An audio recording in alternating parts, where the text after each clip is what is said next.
अवतरित होकर भाग्य विधाता भाग्य हमारे जगा रहा। परमात्मा शक्तियों वरदानों को प्यार से हम पर बरसा रहा। पधारो जी आप हमारे द्वार, स्वीकारो निमंत्रण, स्वीकारो निमंत्रण। स्वागत है स्वागन, पधारो जी आप हमारे द्वार, पधारो जी आप हमारे द्वार। ओम शांति। ओम शांति। वेलकम। आज बहुत बहुत हम खुश है आपको पा करके। आज बहुत गहरे हमको अनुभव के खजाने आपके द्वारा मिलने वाले हैं। तो भाई और बहनों, देखिए दीदी जी मम्मा बाबा की पालना साकार में लिए हुए है, कितने न भाग्यशाली है। तो आज कहेंगे आदि रतन हमारे साथ है और गुह्य खजाने बांटने के लिए हमारे पास आए हैं। तो दीदी जी जलंधर से है और जलंधर से अपना अनुभव सुना रहे हैं। तो दीदी जी आप शुरू कीजिए, भले सुनाइए आपके जीवन की दास्तान, कैसे आपने मम्मा बाबा से पालना ली और वो सारी साकार यादों का जो खजाना है वो आप लुटाइए। देखिए, मेरा नाम पद्मिनी आलूवालिया है। तो मेरा जन्म अमृतसर में हुआ। तो अमृतसर में उस जगह हुआ जहाँ पे हाल गेट है। तो हमारी मदर शुरू से ही हमको हाल गेट के अंदर नजदीकी हरमंदिर साहब है, उस गुरुद्वारे में मेरे को ले जाया करती थी जब मैं छोटी सी थी। तो जब मैं 2-2.5 साल की हुई तो हमारे फादर की जो पोस्टिंग थी लाहौर हो गई। तो फिर हम लाहौर चले गए। तो वहां पे जब हम 4 साल के थे तो दिवाली के बाद टिक्के का त्योहार आया।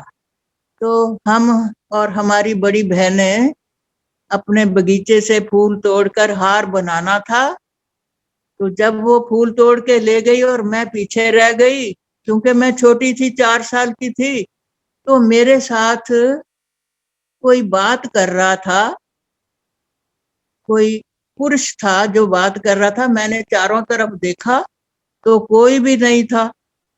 अब मेरे को पता चला कि बाबा मेरे साथ, जब 4 साल की थी तब से बाबा मेरे साथ साथ था। उसके बाद हमको पढ़ाई करनी थी। तो पढ़ाई करते करते 1960 में हमारी जो नौकरी थी वो चंडीगढ़ लग गई। तभी वहां पे ब्रह्मा कुमारी आश्रम खुला। ब्रह्मा कुमारी आश्रम में हम गए तो 2 कैलेंडर बड़े बड़े लगे हुए थे। एक तो था कल्प वृक्ष का और एक त्रिमूर्ति शिव का था। लेकिन वहां पे 1.5 घंटे का जो प्रोग्राम था वो मैंने कुछ नहीं सुना। मैं देखती रही कि ये कैलेंडर जो मैंने कल देखे थे कहाँ पे देखे थे, और 1.5 घंटा बीत गया। वो कैलेंडर मैंने पहले भी देखे हुए थे और मैं सोच रही थी कि ये कैलेंडर कहाँ पे देखे हैं।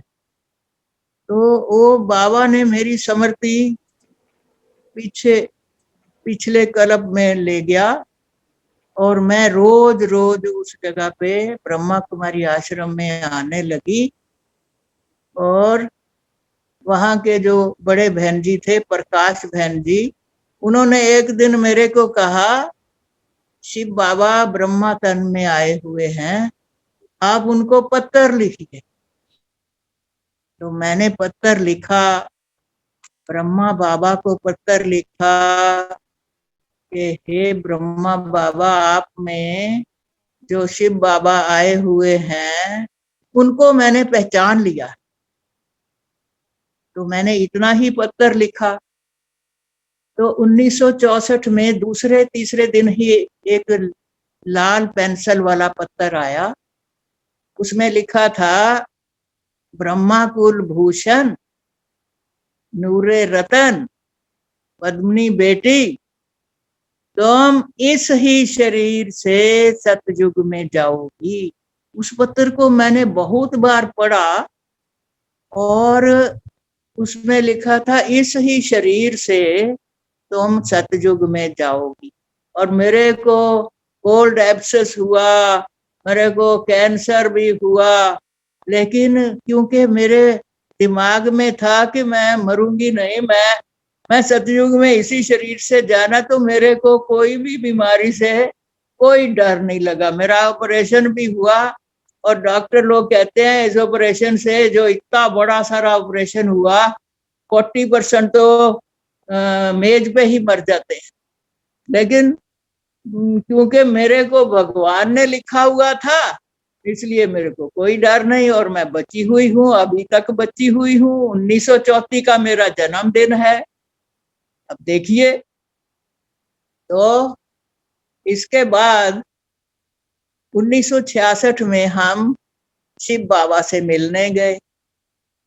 शिव बाबा, ब्रह्मा बाबा ऐसे प्रतीत हुए कि ये जैसे मेरा ही बाप है।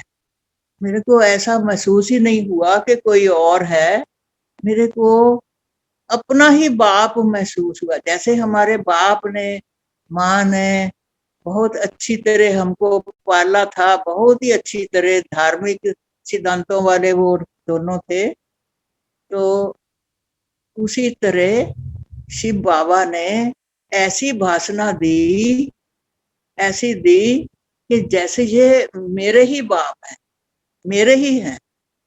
तो फिर हम आ गए। फिर हमारी एक बार पोस्टिंग हो गई गुरदासपुर में। तो गुरदासपुर में जब हम गए तो हमारे जो बड़े बहन जी थे वो 2-3 दिन के लिए कहीं और गए, अमृतसर में कोई काम के लिए। तो उन्होंने मेरे को कहा कि आप ना 2-3 दिन सुबह शाम की क्लास करा देना। तो मैंने कहा हम करा देंगे। जब हम शाम की क्लास कराने लगे तो वहां पे एक नया भाई आया।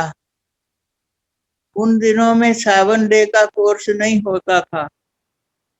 तो जब हम मुरली सुनाने लगे योग के बाद, तो वो बीच में कोई ना कोई प्रश्न करता था, घड़ी मुड़ी, पढ़ा लिखा बहुत था। कहता है, आपने फ्रायड को पढ़ा है? मैंने कहा हाँ पढ़ा है। तो उसकी क्या इधर जरूरत?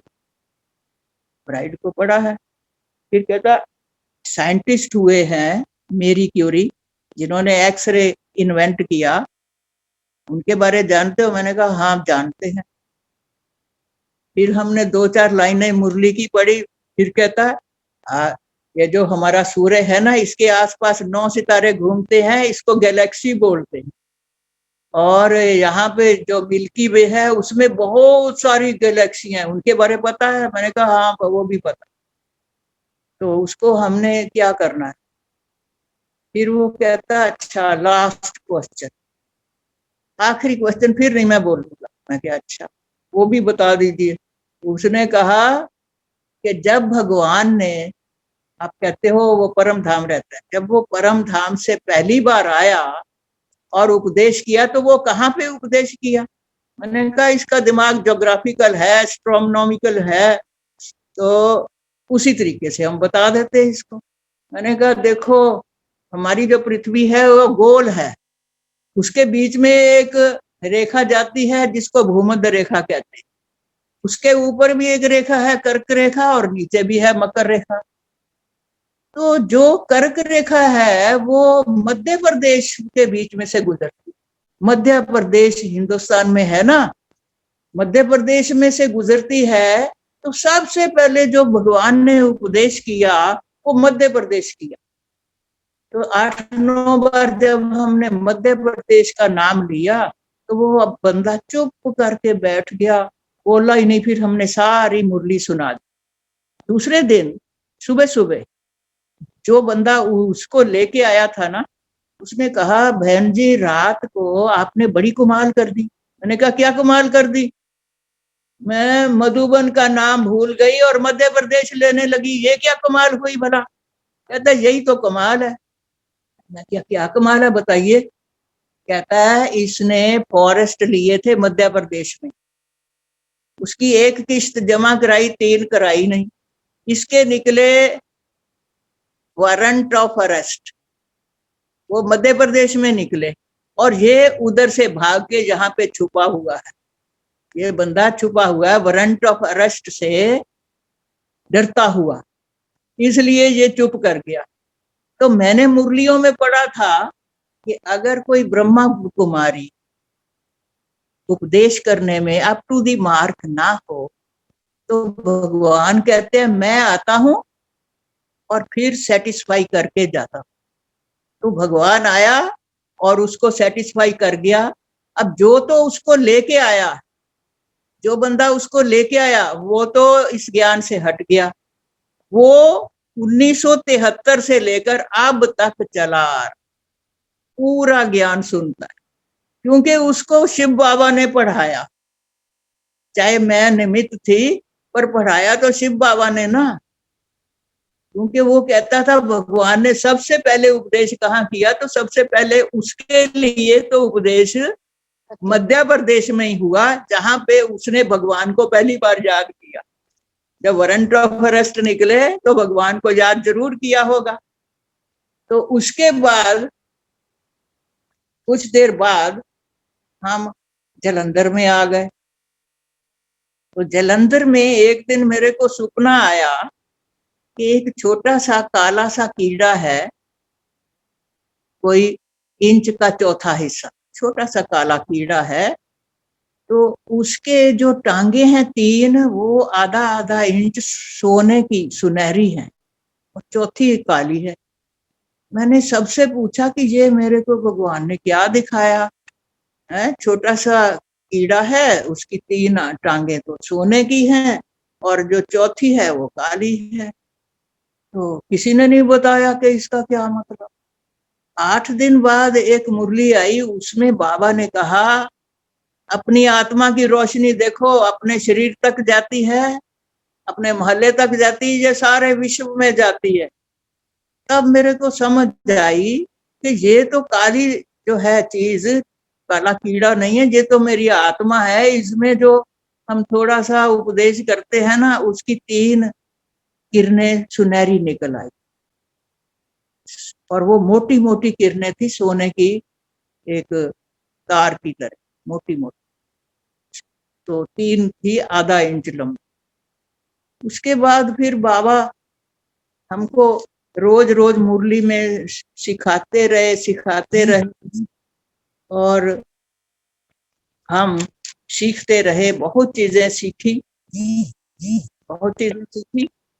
तो उसके बाद एक दिन हम अपने बैंक में गए, थोड़े पैसे निकाले। फिर मैंने कहा कि ये जो है ना हमारी पासबुक, ये अप टू डेट कर दो। तो वहां पे जो क्लर्क था वो कहने लगा कि भाई ये तो बॉम्बे से ही 3 दिन हुए, ये हमारे कोई भी कंप्यूटर काम नहीं करता।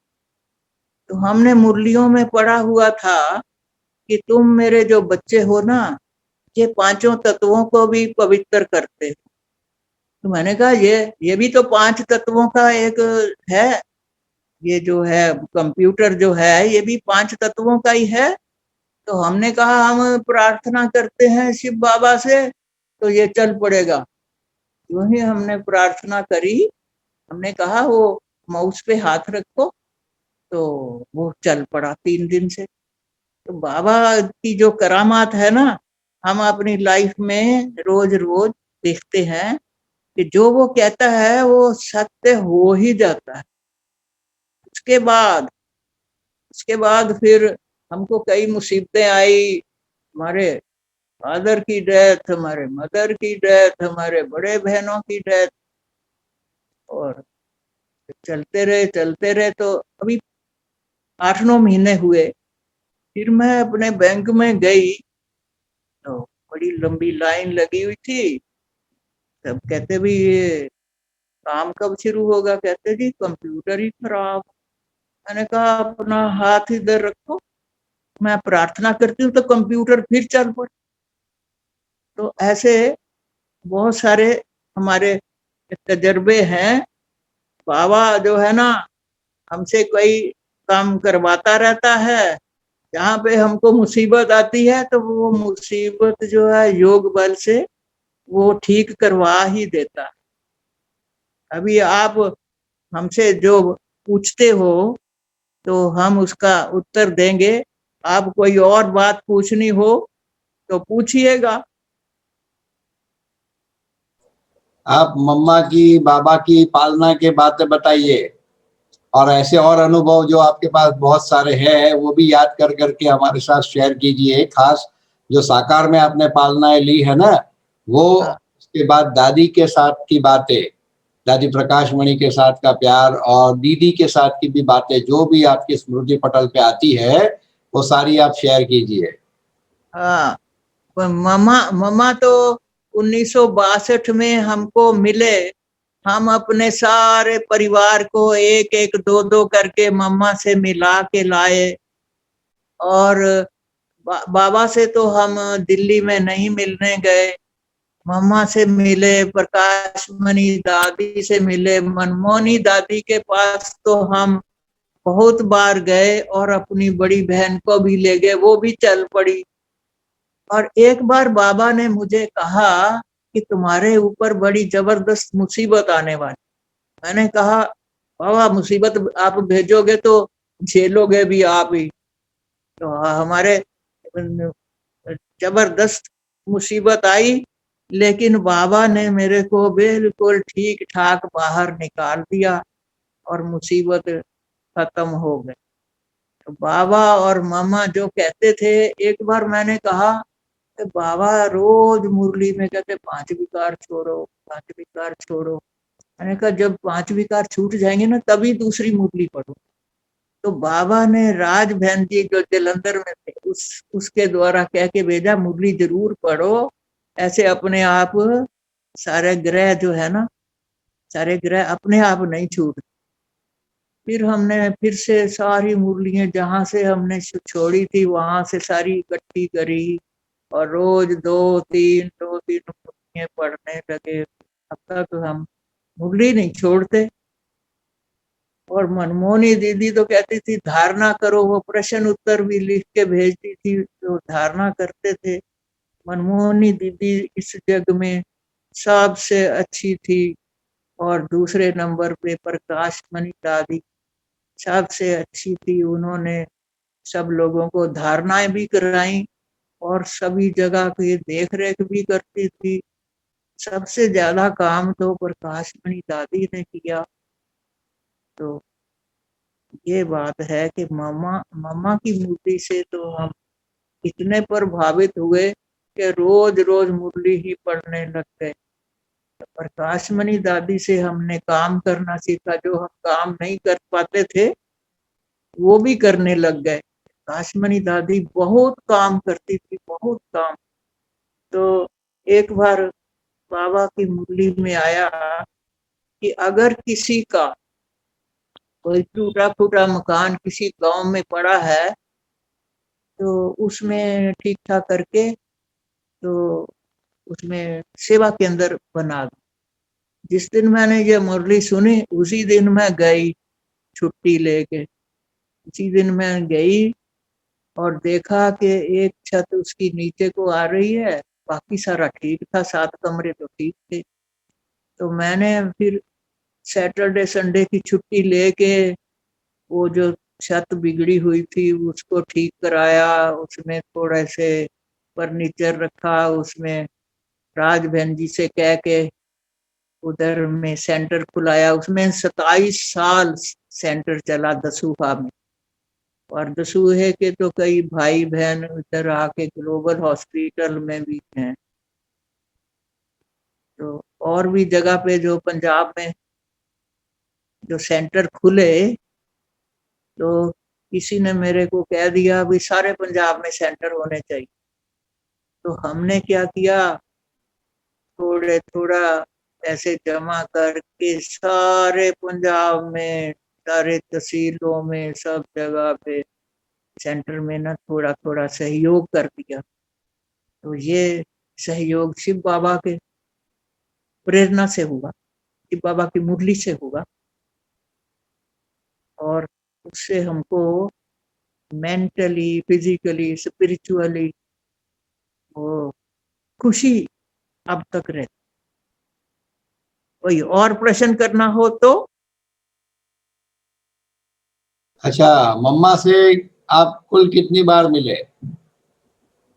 एक बार तो हम वहाँ करनाल में मिले, एक बार हम अंबाला में मिले, 2 बार जालंधर में, और 1 बार अमृतसर में। इतने बार मिले। अच्छा। और मम्मा को जब हम अमृतसर में आखिरी बार मिले ना, तो मेरे ख्याल 1963-64 की ये बात होगी। मम्मा की आंखों में ऐसी पीली रोशनी थी, ऐसी पीली रोशनी थी जैसे छोटे छोटे ना बल्ब लगे हो। तो उनमें बहुत तेजोमय शक्ति थी। मेरे ख्याल 64 सन था जब मम्मा की जो सोल थी ना, वो पूरी सुनहरी हो चुकी थी। कोई उसमें कालक या धब्बा नहीं रहा, वो संपूर्ण हो चुके थे। वो शक्ल मैंने देखी हुई जब 1964 या 65 का शुरुआत होगा, तब वो अमृतसर में आए थे। जी, तो मम्मा की कौन सी बात आपको बहुत अच्छी लगती थी? मम्मा की शक्तिशाली आत्मा थी। जो वो कहते थे वो दूसरे को धारणा करा ही छोड़ते थे, धारणा ही कर लेता था वो बंदा। यही बात ठीक है, ये करके ही छोड़। अच्छा, बराबर। तो मम्मा आपको क्या कह के बुलाती थी? तो वो हमको पद्मनी बेटी कहती थी। अच्छा। हाँ। बराबर। तो और बाबा के साथ की मुलाकातों की कुछ यादें आप ताजा कीजिए, जो बाबा के साथ आपने मिलन मनाया। मधुबन में आप तो झूला भी 66 झूले में हम होंगे। बाबा के पास गए, तो बाबा ने एक दिन तो वहां पिकनिक की, चाय वगैरह सब सबको बुला के सबको पिलाई पिकनिक। फिर दूसरे दिन हमको बुलाया अपने कमरे में, तो हमको कहा कि कौन सी गिफ्ट लेनी है। मैंने कहा मैंने कोई नहीं लेनी, मैंने तो एक जो छोटे छोटे पर्स होते हैं और बैज होते हैं ना, ये जो बैज होता है ये वाला, ये बैज मैंने लेने। बैज मैंने कितने सारे ले लिए, 6-7। फिर मैंने बाबा से कह दिया ये सारे के सारे मेरे, और मैं अपने कमरे में ले जाता। बाबा कहता नहीं मैं छोड़ आता हूँ। मैं क्या, अब तो ये मेरी चीजें हो गई, तो अब तो मैं खुद ही ले जाऊंगी। बाबा जो थे ना निरहंकारी बड़े थे। बाबा जो थे ना बच्चों को ऐसा प्यार करते थे कि मैं ही जैसे तुम्हारा बाप, बहुत प्यार से। और उनमें जो थी ना जो कहते हैं मैनर्स की जो क्रीम थी ना, वो ब्रह्मा बाबा में हो। सबसे अच्छे गुण। सृष्टि का पिता, वाकई वो सृष्टि का पिता था। वो ऐसे झूठ मूठ की बात नहीं है, वो एहसास ऐसे दिलाते थे कि मैं हूं ही तुम्हारा पिता। मेरा ही नहीं, बाकियों को भी ऐसे ही एहसास होता।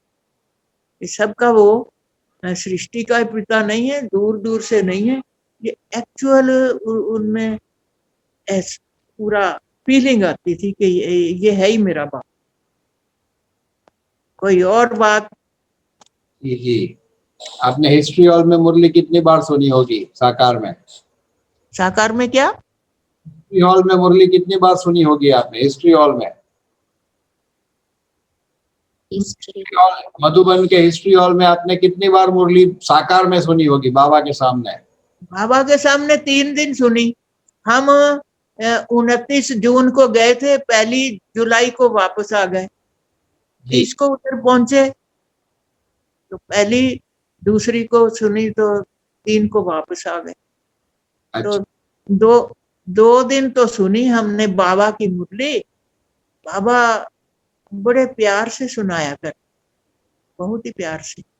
जी और तब थोड़े से बंदे होते थे, 15-16 हिस्ट्री हॉल में। अच्छा। तो उनको बड़ी अच्छी तरह से मुरली सुनाते थे। 1966 की ये बात। जी। तो आपको बाबा के साथ ब्रह्मा भोजन करने का मौका मिला? ब्रह्मा भोजन तो हमने दो या एक बार ही में मिला। ब्रह्मा भोजन तो एक बार ही खाया उनके साथ। क्या बहुत हाँ। अच्छा। तो बाबा ने आपको पर्सनल जब मुलाकात हुई तो क्या वरदान दिया था साकार में? जब पर्सनल मुलाकात हुई तो मेरे को वो गिफ्ट ही दे दिए और कहा कि मैं तुम्हारे कमरे में ये सारे गिफ्ट छोड़ आता हूँ, ऐसे ही कहा। तो वो आपको झोपड़ी में मिले या कमरे में मिले? कमरे में मिले। बाबा झोपड़ी में तो बैठा करते थे, और वो जो झोपड़ी थी वो एक बार मैंने सपने में देखी। मैं ना वहां पे उस झोपड़ी में रहा करती थी बाबा के पास। रात को रोज मैं उधर ही सोया करती थी। तो उधर सोती थी और सुबह मैं एक डंडा लेके और एक टोकरी लेके पता नहीं कहाँ पे बाहर जाती थी झोपड़ी से निकलकर। और दरख्त के ऊपर 2 फुट के ऊपर ना एक छोटी सी खुंगी थी, वहां पे पैर रख के मैं डंडे से ना बहुत सारे सेब उतारा करती थी।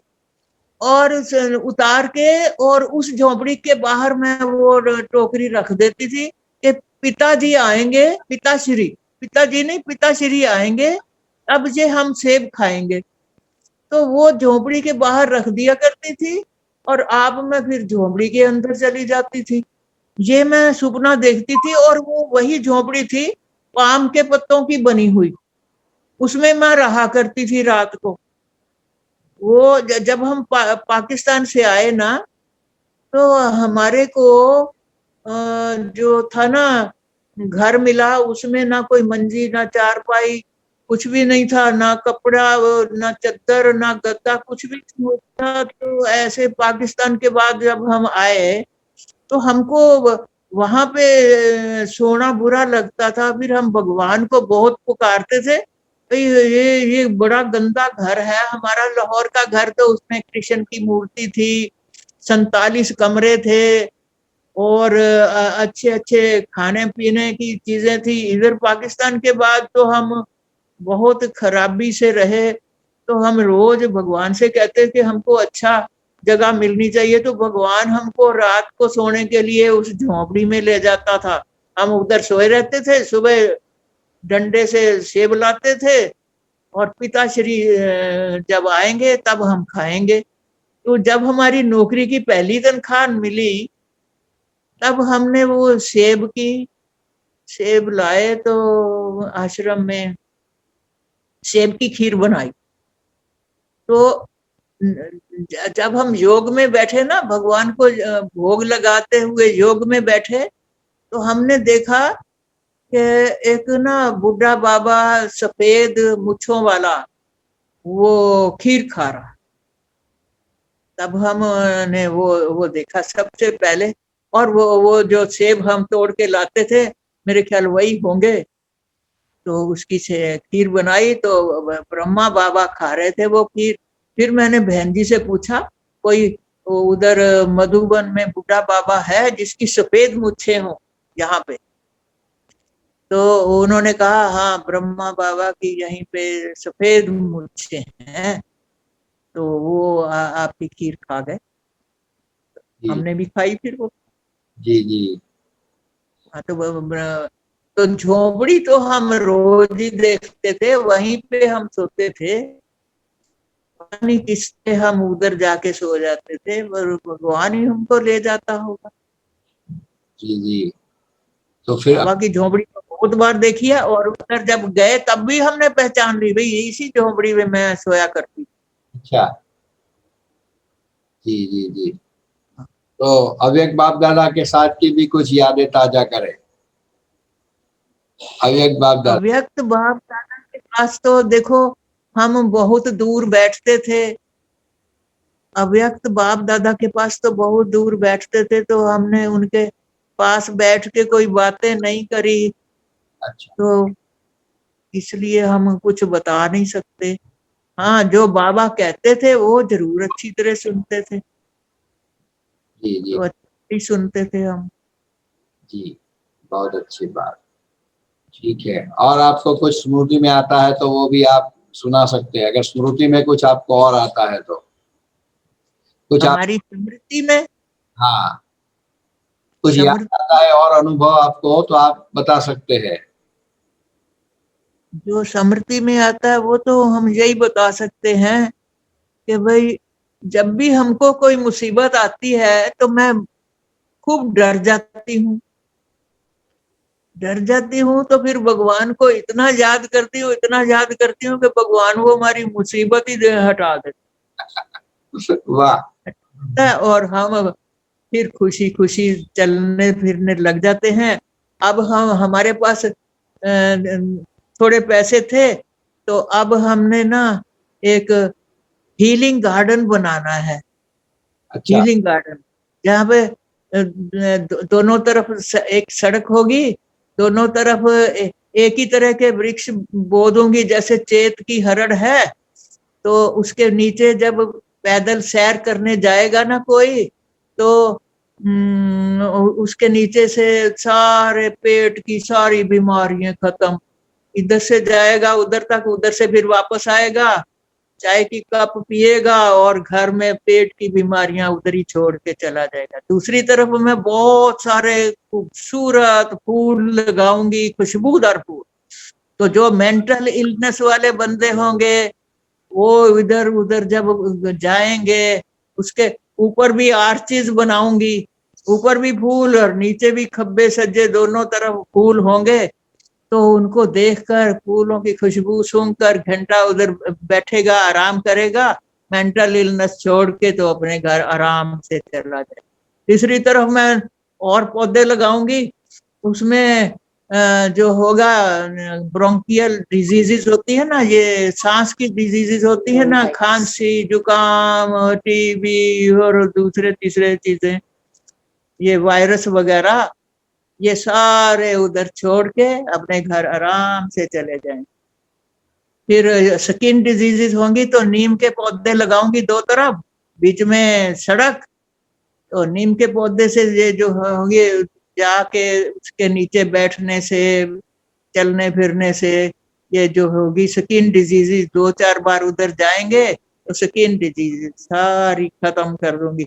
अब मेरा ये प्लान है, और बाकी जो होगा, बाकी योग योग की अग्नि ऐसी तीव्र करेंगे, उधर एक कमरा होगा योग का, तो बाकी जो बची खुची डिजीजेस योग बल से खत्म कर देंगे। क्योंकि बाबा कहते हैं ना 5 तत्व जो है ये भी तुम लोगों ने शुद्ध करने हैं। जब शुद्ध करेंगे तो 5 तत्वों का ये शरीर है, तो इसकी सारी डिजीजेस योग बल से खत्म करेंगे। ये हमारी और समृद्धि है, और ये हम अभी करने वाले हैं। तो बहुत अच्छा और ऊंचा लक्ष्य है आपका, बहुत खुशी की बात है। तो अभी जैसे आप तो आदि रतन है, और पहले तो दादियों से ही स्टेज और मधुबन भरा भरा रहता था, अब आज सीन ड्रामा का कुछ अलग बन गया है, और आपकी जो सहेलियां थी, ज्ञान मार्ग की सहेलियां कहेंगे, सखिया सहेलियां आपकी, वो सारी ही एक प्रकार से एडवांस पार्टी में चली गई। तो अभी आपको क्या फीलिंग आती है? आप मधुबन आते हो, देखते हो, तो एक अलग माहौल बन रहा है, अभी आपके मन में क्या आता है इन बातों को देख के, कि क्या वो दिन थे, क्या ये दिन है, ये क्या आपको लगता है?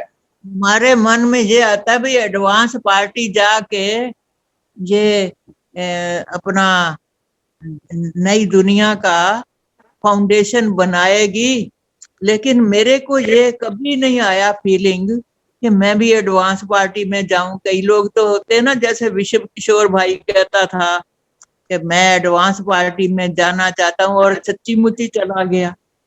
ऐसी फीलिंग हमको कभी नहीं आती। कोई कहते हैं ना अब घर जाना है, ये फीलिंग मेरे में कोई नहीं आती, क्योंकि बाबा ने मेरे को बताया हुआ है कि तुम इसी शरीर से स्वर्ग में जाओगी। तो मैं जब स्वर्ग बन चुका होगा ना, तब मैं जाऊंगी, बराबर। क्योंकि बाबा ने मेरे को दान दिया हुआ है। जी जी। हाँ, वैसे भी एक साकार मुरली में बाबा ने कहा है कि कुछ राम के बचेंगे कुछ रावण के, तो लगता है वो राम के जो कुछ बचने वाले हैं वो एक आप है। तो इसी शरीर के द्वारा उसमें से मैं एक हूँ, राम के जो बचेंगे। हाँ, उसमें से एक आप हो। एक रतन मुझे आज मिल गया कि जो राम के बचने वाले हैं उसमें एक आप वो विशेष रतन भाग्यशाली है। तो ये तो आज बड़ी कमाल की बात हो गई, हमें वो रतन भी आज ढूंढते ढूंढते आखिर मिल ही गया। तो इसकी भी बहुत हमको खुशी है, और आपको कितना इस बात का नशा है, ये नशा भी हमको महसूस हो रहा है। तो साथ साथ में ये दीदी जी पूछता हूँ कि आप थोड़ी कुछ बातें अगर विश्व किशोर भाऊ जी के बारे में बता सके, क्योंकि भाऊ के बारे में कोई कुछ ज्यादा बता नहीं पाता है। अगर आप कुछ बातें, और विश्वरतन दादा और विश्व किशोर भाऊ दोनों के बारे में कुछ, उनकी विशेषताओं के बारे में कुछ पल बताए आपको। किशोर भाऊ को तो मैंने देखा नहीं, विश्व किशोर भाऊ को मैंने देखा नहीं, लेकिन उनकी बातें जो मैंने पढ़ी हैं किसी पुस्तक में, कि वो कहा करता था उसको वो जो है अपना रमेश भाई है ना, रमेश भाई के एक्सपीरियंसेस में उन्होंने पूछा विश्व किशोर से कि बाबा तो कभी भी फोटो नहीं निकलवाते, आप जा रहे हो मेरे साथ बॉम्बे में इलाज कराने, तो आपकी फोटो और अपनी फोटो अब क्यों कराई। तो वो कहते, जो था ना विश्व किशोर कहता है कि अब मैं वापस नहीं आने वाला इधर। तो वो उधर ही उनका ऑपरेशन हुआ तो गुजर गए। अच्छा, दादा आनंद किशोर कहते थे कि अब मैं एडवांस पार्टी में जाने वाला हूँ। जी जी बिल्कुल। तो दादा आनंद किशोर और चंद्रहास बाबू जी के साथ आपका रहा कुछ कनेक्शन? नहीं, उनको भी मैं नहीं जानती, आनंद किशोर को नहीं जानती। अच्छा, और चंद्रहास बाबू जी से भी नहीं आपका कनेक्शन हुआ? चंद्रहास बाबू को तो मैं इसलिए जानती हूँ क्योंकि वो जो होता था ना गाने बजाने वाला, वो बजाया करता था, और उनकी आवाज ऐसी थी जैसे लेडीज की होती है, तो इसलिए हम उनको थोड़ा बहुत जानते हैं। जी जी, अच्छा अच्छा, बहुत अच्छी बात। तो आप हमारे डॉक्टर जैन भाई जी को जानते हैं आप? डॉक्टर जैन? नहीं, उनको नहीं जानती मैं। अच्छा, तो आपको मिलाता हूँ डॉक्टर साहब।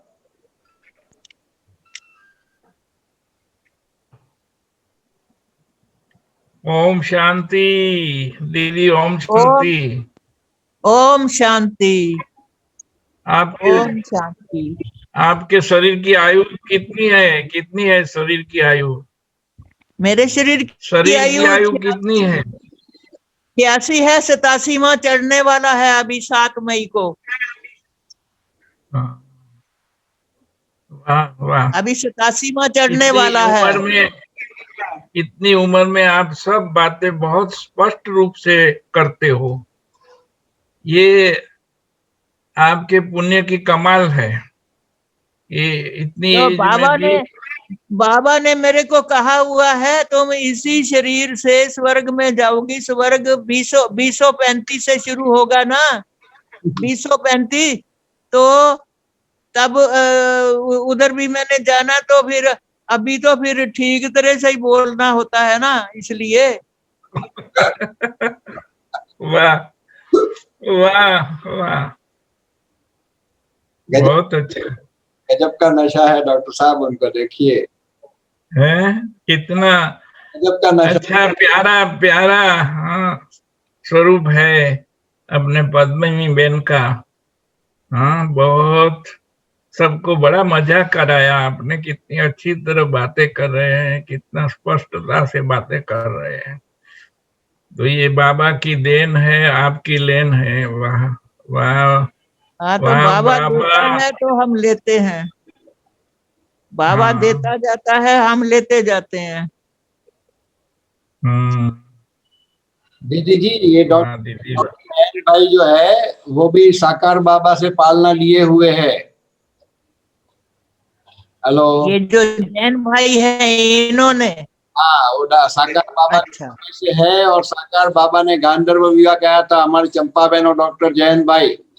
बाबा ने अच्छा डायरेक्शन दिया था, और बाबा के डायरेक्शन से गांधर्व विवाह आप दोनों का हुआ था। 68 की बात है ये, झोपड़ी में अच्छा बाबा मिले थे। और ये जो मेडिकल विंग है ना, वो मेडिकल विंग के एक्स प्रेसिडेंट भी रहे हमारे डॉक्टर जैन भाई। अच्छा। हाँ, तो आपसे आज विशेष मिलाया, तो आपका अनुभव सुन के वो भी देखो खुश हो रहे हैं। और आप हाँ तो 2 बारी डॉक्टर साहब ने इस बात को छेड़ा, जो आपकी जो वाणी है ना, ऐसे लगता है अगर आपकी वीडियो को न देखे तो लगे कि 35-40 साल की कोई युवती बोल रही है, ऐसा लगता है। आपकी वाणी में जो तेज है ना, तो वाणी का वो पावर कहो, तेज कहो, वो 35-40 साल की युवती वाला है। बड़ा गजब का आपका तेज है। तो ये बड़े, और नशा तो आपका एकदम आसमान पे है। बड़ी खुशी होती है आपको मिलके हो रही है। तो भाई और बहनों, किसी को कुछ पूछना है तो आप हाथ खड़ा करें, पूछना है तो। किसी को कोई कोई कुछ पूछना चाहता है? हाँ, पूछिए भैया, पूछिए, हम्म। कोई बात पूछिए। पूछनी हो तो पूछिए। भाई पूछना है, गुजरात की पॉइंट, अनुभव की कोई पॉइंट तो पूछ सकते हैं। सब खुश है, संतुष्ट है। पूछना है नवीन भाई को, बोलो।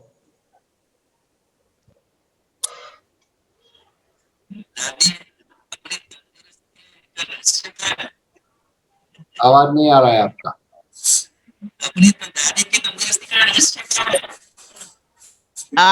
आप इनके आप इनका क्वेश्चन बोल दीजिए। तो सुनाई नहीं पड़ता, मुझे भी नहीं सुनाई पड़ रहा है उनका। ठीक है, उनकी ऑडियो में प्रॉब्लम है, नहीं आता है। एनीवे, और किसी को भाई? नहीं हाँ दीदी जी, वो मुझे सुनाई नहीं पड़ता, आपको भी नहीं, मुझे भी नहीं सुनाई पड़ रहा। उनका ऑडियो में कुछ प्रॉब्लम है, नहीं आ रहा है आवाज, फटता है आवाज। ठीक है, ओके। Hello hello. हाँ जी। दीदी, आपने बताया कि वो 2035 में स्वर्ग बनेगा, तो उसका बारे में जरा डिटेल में बताएंगे? बताते हैं। देखिए, जब शुरू शुरू में हम ज्ञान में आए तो हमको बताया गया कि परमात्मा 100 वर्ष लेते हैं पढ़ाई पढ़ाने के लिए। 50 वर्ष तो लेते हैं कलयुग के और 50 सतयुग के। तो 1936 में बाबा आए, तो 36 से लेकर 1936 से लेकर 2035 तक 100 वर्ष होते हैं। तो इस हिसाब से 2035 में तो स्वर्ग बनेगा ही बनेगा फिर, तो क्योंकि बाबा ने ऐसा बताया ये था कि बात आप। शिव बाबा ने बताई है अच्छा। कि मैं 100 वर्ष लेता हूँ लोगों को परिवर्तन करने के लिए, नई दुनिया के लिए तैयार करने के लिए। और कोई बात? जी, बलजीत बहन को कुछ कहना है, कुछ पूछना है बलजीत बहन? कुछ नहीं? अच्छा, तो आप दीदी 50 वर्ष तो हो गए, अभी स्वर्ग में है हम के संगम में है? दीदी 100 वर्ष हाँ कहा जी, था, उसमें 50 वर्ष तो पूरे हो गए। तो कलयुग हमारे हाँ लिए नहीं है, अभी सतयुग में हम हैं। और अभी हाँ, तो हम तो सतयुग में ही चल रहे हैं। 1986 से 1936 से 1986 तक कलयुग के तो खत्म हो गए, तो 1986 से 2035 तक हम स्वर्ग में ही चल रहे हैं। और ये संगम है, कलयुग का आखिर और सतयुग का शुरुआत, ये संगम युग में हम चल रहे हैं। और इसमें परमात्मा से जो शक्तियां लेनी है, जितनी लेनी चाहो ले लो। उसके बाद फिर शिव बाबा जब ऊपर चला गया तो फिर वो शक्तियां जो उसने देनी शुरू की हुई है संगम पे, फिर वो खत्म हो जाएंगी। हाँ, अभी अभी लुटा रहा है, लेने वाला दे रहा है, तो अभी ले लो, ये भाव है दीदी जी का सबको, ये समझना है, बहुत अच्छा है। अच्छा, मीना बहन कुछ पूछना चाहती है? अब मीना बहन को बोल रहा हूँ, मीना बहन कुछ पूछना चाहे तो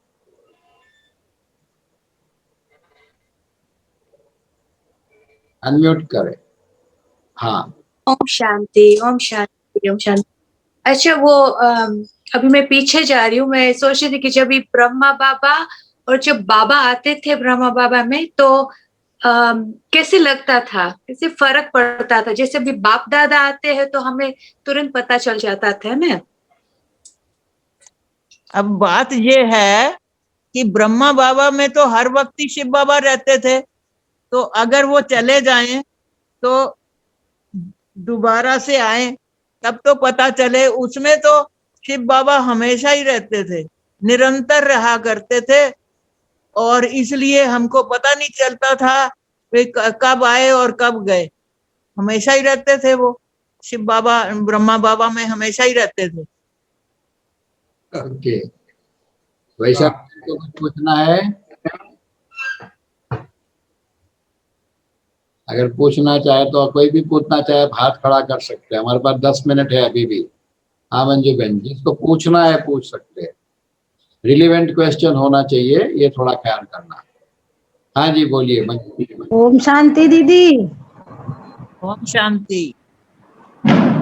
मैं ये पूछ रही हूँ, आपको लक्ष्मी बनना है कि नारायण बनना है आपको स्वर्ग में?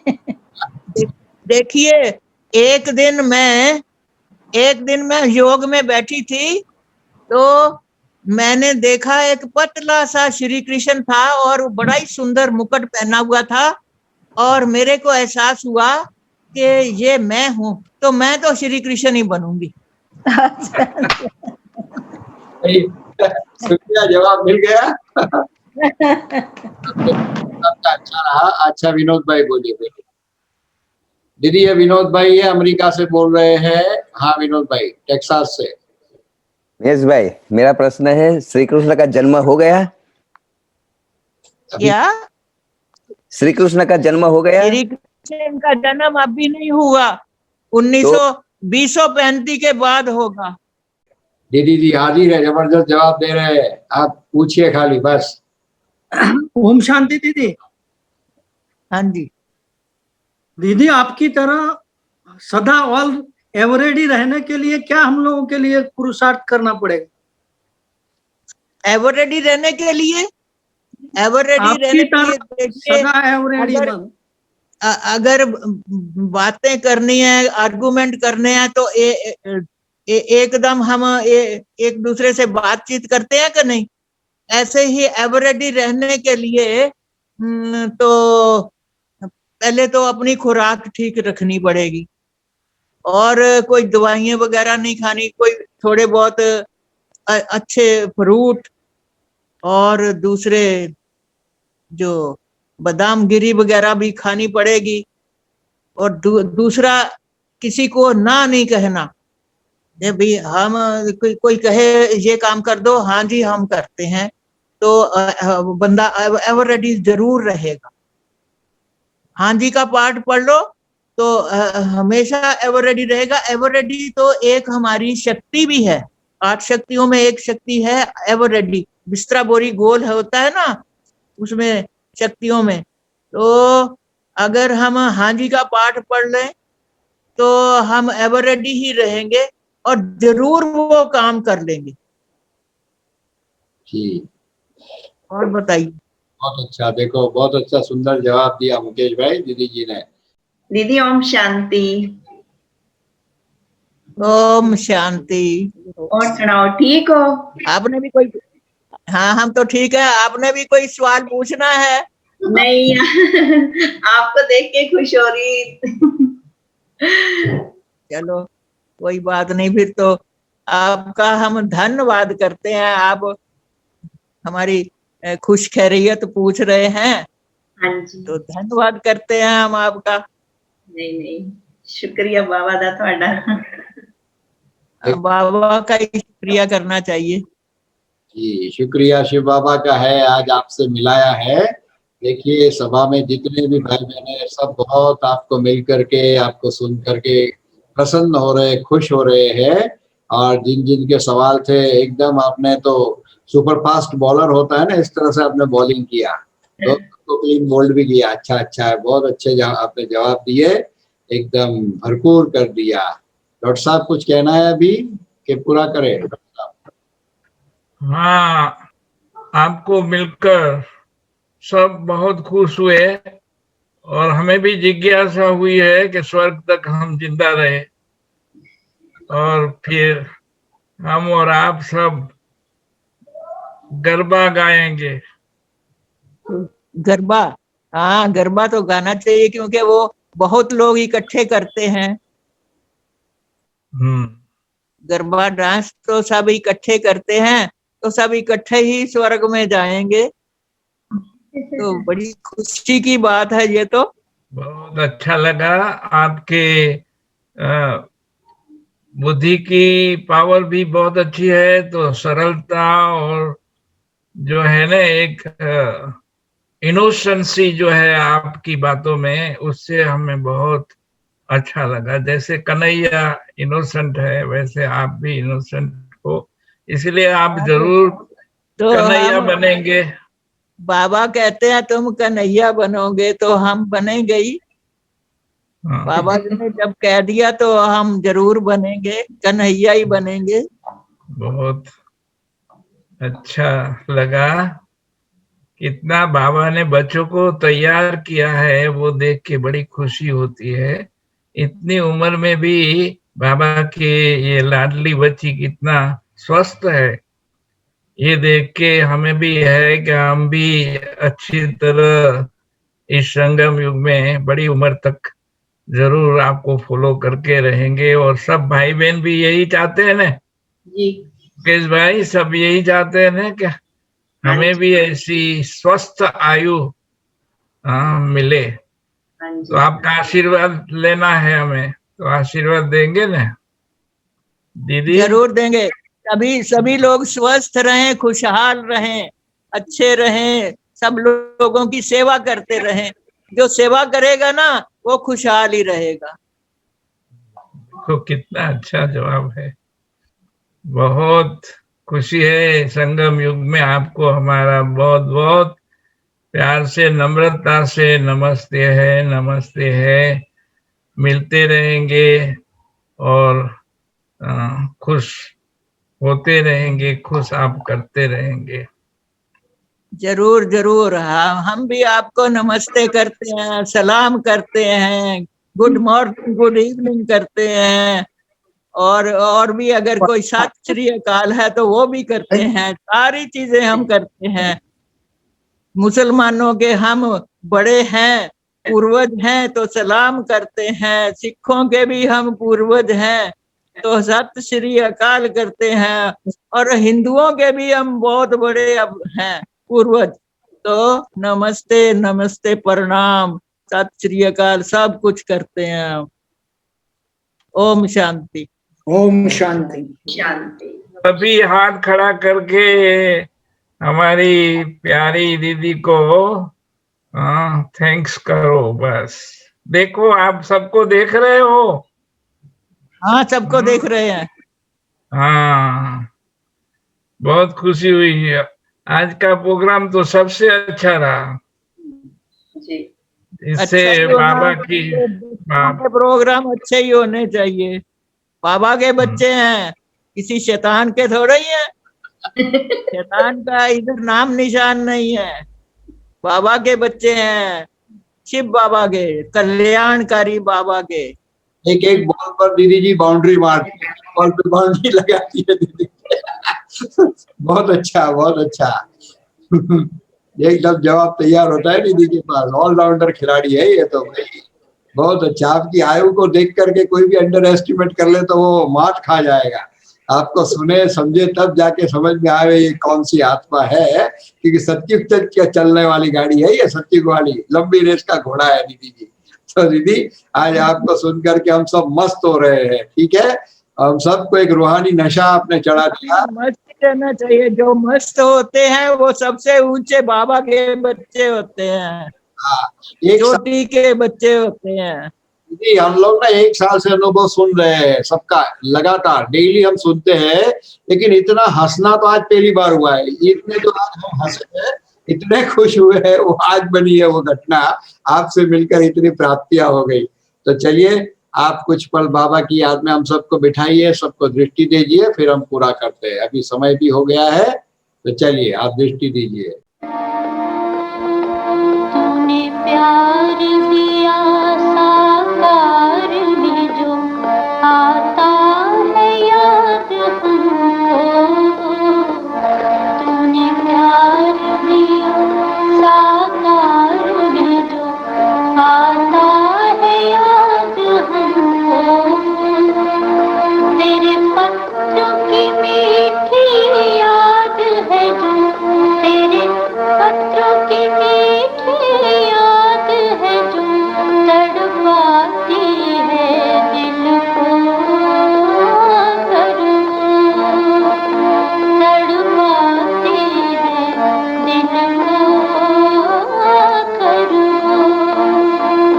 तूने प्यार दिया साकार में जो आता है याद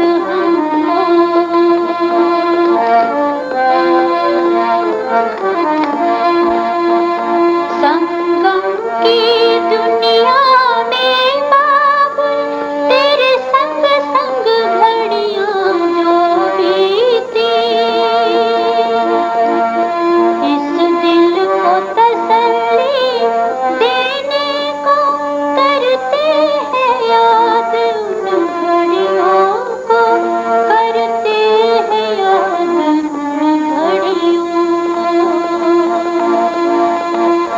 तूने प्यार दिया साकार में जो आता है याद हमको। तूने प्यार दिया साकार में जो आता है याद हमको।